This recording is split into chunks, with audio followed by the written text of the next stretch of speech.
ಪ್ರೀತಿಯನ್ನಿಟ್ಟು ಮಾನ್ಯ ಡಿವಿಜಿಯವರ ಮಂಕುತಿಮ್ಮನ ಕಗ್ಗವನ್ನು ಆಲಿಸುತ್ತಿರುವ ಎಲ್ಲ ಕೇಳುಗರಿಗೆ ನಮಸ್ಕಾರ. ಇಂದಿನ ಜ್ಞಾನವೇ ಬೆಳಕು ಕಗ್ಗ ಸರಣಿ ಕಾರ್ಯಕ್ರಮ 184.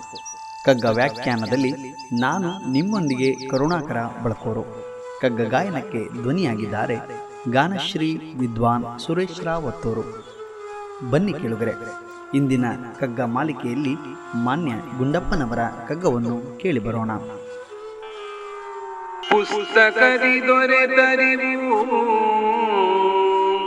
ಮಸ್ತಕದಿ ತಳೆದ ಮಣಿ, ಚಿತ್ತದೊಳು ಬೆಳೆದರಿವು ತರು ತಳದ ಪುಷ್ಪ,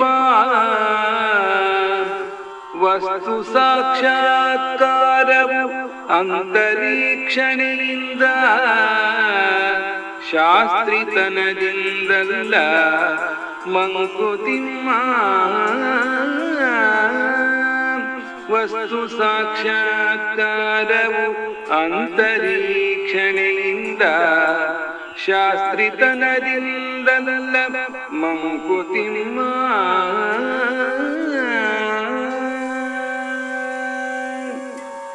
ಬಂಧುಗಳೇ, ದೇಶವನ್ನ ಸುತ್ತಬೇಕು, ಕೋಶವನ್ನು ಓದಬೇಕಂತೆ.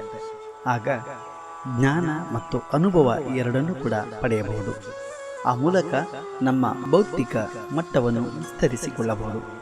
ಕಾವ್ಯ, ಪುರಾಣ, ಸಾಹಿತ್ಯ ಕೃತಿಗಳನ್ನು ಓದಿದಾಗ ಸಿಗುವ ಜ್ಞಾನವು ವಿಶಿಷ್ಟವಾದದ್ದು. ಆ ಜ್ಞಾನವು ತಲೆಯ ಮೇಲೆ ಇರುವ ಮಣಿಯಂತೆ. ಆದರೆ ಮನಸ್ಸಿನಲ್ಲಿ ಮೂಡುವ ಅರಿವು ಅಂದರೆ ಜ್ಞಾನವು ಪ್ರಕೃತಿಯ ಒಡನಾಟದ ಅನುಭವವು ಗಿಡದಲ್ಲಿ ಅರಳಿರುವ ಹೂವಿನಂತೆ. ಹಾಗಾಗಿ ಇಲ್ಲಿ ವಸ್ತುವಿನ ಸಾಕ್ಷಾತ್ಕಾರವು ಅನುಭವ ಮತ್ತು ಒಳನೋಟದಿಂದಲೇ ಹೊರತು ಪಾಂಡಿತ್ಯದಿಂದಲ್ಲ ಎಂದು ಮಾನ್ಯ ಡಿವಿಜಿಯವರು ಉಲ್ಲೇಖಿಸುತ್ತಾರೆ. ಗುರು ಪರಂಪರೆಯಲ್ಲಿ ವಿದ್ಯೆಯನ್ನು ಕಲಿಸುವಾಗ ಕೇವಲ ಪಠ್ಯಕ್ಕೆ ಸೀಮಿತವಾಗಿರದೆ 64 ವಿದ್ಯೆಗಳು ಸೇರಿದಂತೆ ಪ್ರಕೃತಿ, ಸಮಾಜ, ಸಾಹಿತ್ಯ, ಪುರಾಣ ಹೀಗೆ ಜೀವನಕ್ಕೆ ಬೇಕಾಗಿರುವ ಎಲ್ಲ ವಿಚಾರಗಳನ್ನು ಪ್ರಾಯೋಗಿಕವಾಗಿ ಬೇರೆ ಬೇರೆ ಹಂತಗಳಲ್ಲಿ ಕಲಿಸುತ್ತಿದ್ದರು. ಆಗ ಅನುಭವಗಳಲ್ಲಿ ಪಕ್ವತೆಯನ್ನು ಪಡೆಯುತ್ತಿದ್ದರು.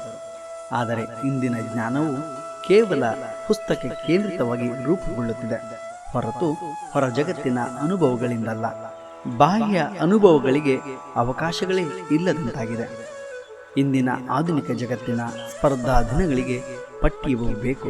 ಅದರೊಂದಿಗೆ ಲೋಕಜ್ಞಾನದ ಅನಿವಾರ್ಯತೆಯೂ ಇದೆ ಎನ್ನುವುದನ್ನು ನಾವು ಇಲ್ಲಿ ಮನಗಾಣಬೇಕಾಗಿದೆ.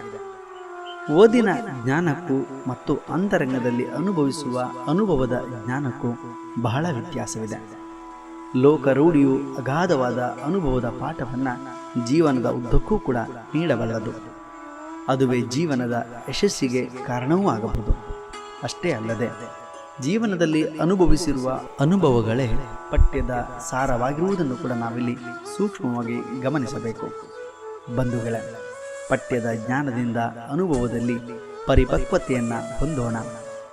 ಆಗ ಬದುಕಿನ ಸಾರ್ಥಕತೆಯಲ್ಲಿ ವಸ್ತುವಿನ ಸಾಕ್ಷಾತ್ಕಾರ ಆಗುತ್ತದೆ ಹೊರತು ಶಾಸ್ತ್ರತನದಿಂದಲ್ಲ, ಅನುಭವದಿಂದಲೇ ಮಾತ್ರವೇ ಸಾಧ್ಯ ಎನ್ನುವುದನ್ನು ಮಾನ್ಯ ಗುಂಡಪ್ಪನವರು ಇಲ್ಲಿ ಹೇಳುವುದನ್ನು ಗಮನಿಸೋಣ. ಅನುಭವವೇ ಶ್ರೇಷ್ಠ ಶಿಕ್ಷಕನಿದ್ದಂತೆ. ನಾವೆಲ್ಲರೂ ಕೂಡ ಅನುಭವಕ್ಕೆ ತೆರೆದುಕೊಳ್ಳೋಣ. ಆ ಮೂಲಕವೇ ಬದುಕನ್ನು ಸಾರ್ಥಕಪಡಿಸಿಕೊಳ್ಳೋಣ.